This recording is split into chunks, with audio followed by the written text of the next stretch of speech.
Welcome back, everyone. It's the Bourbon Judge. Hey, we're back at it. I'm actually excited for today's episode. 3 unique whiskeys, and I will explain the reason why I think each one is unique, and you might want to have a chance to check these out yourself as well. But what's new with the Judge? First and foremost, 2024 has been a super busy year. We launched a brand new merch. This is one of my shirts. So launched our brand new merch site, which is awesome. If you're interested in any of the Bourbon Judge merch, go ahead and just check me out either on my website, just TheBourbonJudge.com, or you can also click the link. You'll find the exact link in today's episode as well. Next, I actually need your help. I'm trying my hardest to get to 20,000 subscribers. So please, so many different people say, hey Judge, I watched the channel, but I haven't subscribed. So I'm going to say pause. Hit the subscribe button this second. Please go ahead and subscribe to the channel now. Cool? All right, I'm going to wait. Have you did it? Sure? Okay. All right. So I appreciate it. Thanks so much. I'm trying to get to 20,000 subscribers. I do appreciate it. Like I said, I've been on the road this year, just traveling nonstop. Me and my patrons, we did a ton of different barrel picks. I'm thinking about ones that are coming in. We have a 4-gate double oak, a wild turkey, Russell's Reserve. That's 2 different barrels. We have a Middle West Spirits, wheat whiskey, a Jack Daniel's barrel proof rye. So many different barrel picks that are coming in. Really excited about all the different barrels that we're bringing to the Judge community. So really, really excited for that standpoint. All right, so let me go ahead and give you these 3 unique whiskeys, and I'm going to dive into the reason why they're unique and the reason why you should maybe give them a chance as well. Fair? All right. By the way, these are not in order, so I'm not ranking them like 1, 2, 3. Just kind of going through the 3 different ones that we have for today. And by the way, even though normally when I do a list, I normally end it with a asterisk. I'm actually not doing that today. No asterisk, just 3 unique whiskeys that you may want to try, and I'll explain the reason why. Fair? All right.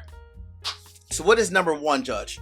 Oh man, this is an interesting one. So number 1 comes from an Ohio distillery. So I was in Ohio last week. Yeah, just last week. We did 2 barrel picks. My patrons and I, we were over at Middle West Spirits. We did a wheat whiskey. And we were over at High Bank Distillery as well. And we did a really cool single barrel pick there also. But I'm in Ohio, really enjoying Ohio as a whole. And I wanted to have a chance to check out for a future barrel pick.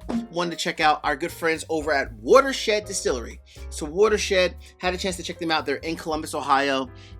I had a chance at the bar there to try this pour, and I was also able to buy it as well. So this is the Watershed does, they refer to it as the fall finishing series. So essentially each month they come out with like a different finish.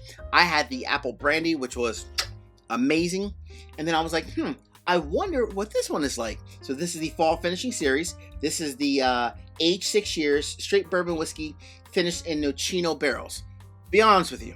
Like most of us, when you think about finished whiskey, bourbon or rye, most of us think about like bourbon or rye finished in like cognac, sherry, port, you name it. You don't typically find bourbon or rye finished in a Nocino barrel. So I had no clue what to expect because I'm not a big Nocino liqueur fan myself. I've never really had it before, so didn't really know what to expect.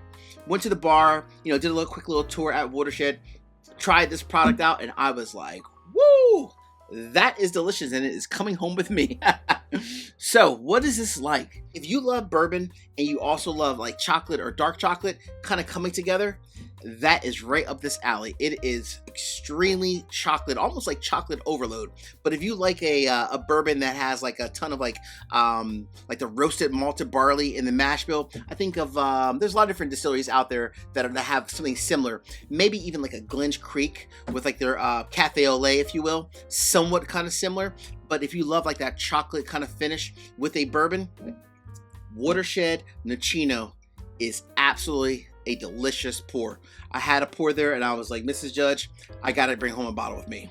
Absolutely amazing. If you haven't checked it out, please make sure you check it out either from a friend or at a bar, or if you love, like I said, if you love chocolate, just go ahead and grab it. You will not be disappointed. Absolutely an amazing bottle of whiskey. That is number 1, Watershed, the Nocino finish, coming from the fall finishing series over at Watershed.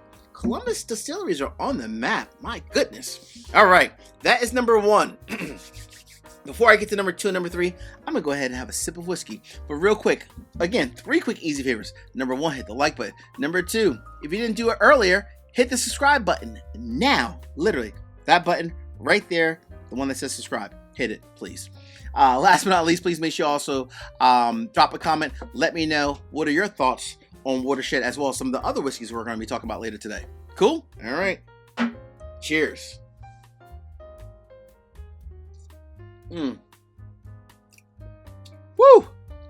This is delicious. All right. Number 2 on the list. What is number 2, Judge, and why? Number 2 on the list is unique for me because prior to, I think I had like a drop of their small batch, but I had never had anything else from this distillery. And it's kind of funny because what makes bourbon? Like, what's the main primary ingredient in the mash bill for bourbon? Corn. What state does the majority of the corn come from? Iowa. And then I tried this product out from the lovely state of Iowa, and I was hooked. Cedar Ridge. This is a Cedar Ridge single barrel, a double barrel bourbon. So to me, this is unique because there's not a ton of like Cedar Ridge products out there on the market. There really isn't, honestly. I mean, if you go across the U.S., depending on what state you're in, you might be able to find some Cedar Ridge products, but they are truly an up-and-coming craft distillery. I love their whiskey so much. Myself and my good friends over at Stuff and Whiskey, we did a barrel pick with them. This is a double barrel, or double oaked, if you will, single barrel product coming from Cedar Ridge. Iowa-based whiskey is here to stay. I'm telling you, folks. Please check out this craft distillery. I mean, this is my barrel pick, which we did this recently. I think we have like, by the way, we have like 10 or 15 bottles left. So it's pretty much almost sold out, but there's like 10 or 15 bottles left. I'll put the link in today's description if you're interested in grabbing a bottle of it. When I say Iowa makes some great whiskey, please trust and believe. Iowa is producing some fantastic whiskey. I mean, amazing. This double barrel, oh my gosh, double oaked.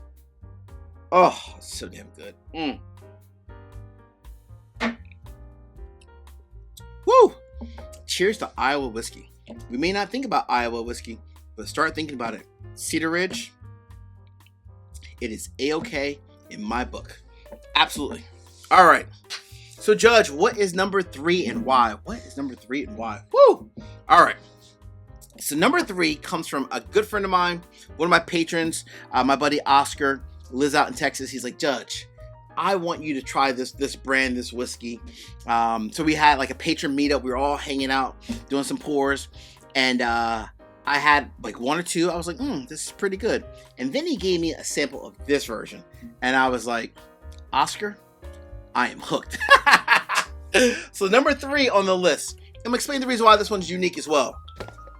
This comes from Milam and Greene. This is unabridged batch volume 3 rather. So unabridged cast strength volume 3. So why is this unique? Number 1, I'm gonna take the whiskey out of the box. Let's get it out of the box.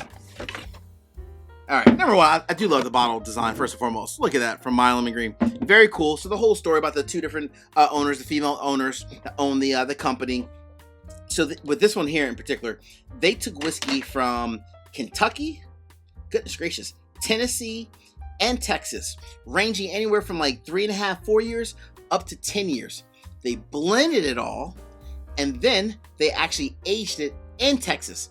Everyone knows the whole story with Texas and Texas heat and the influence of the heat on the barrels and so forth.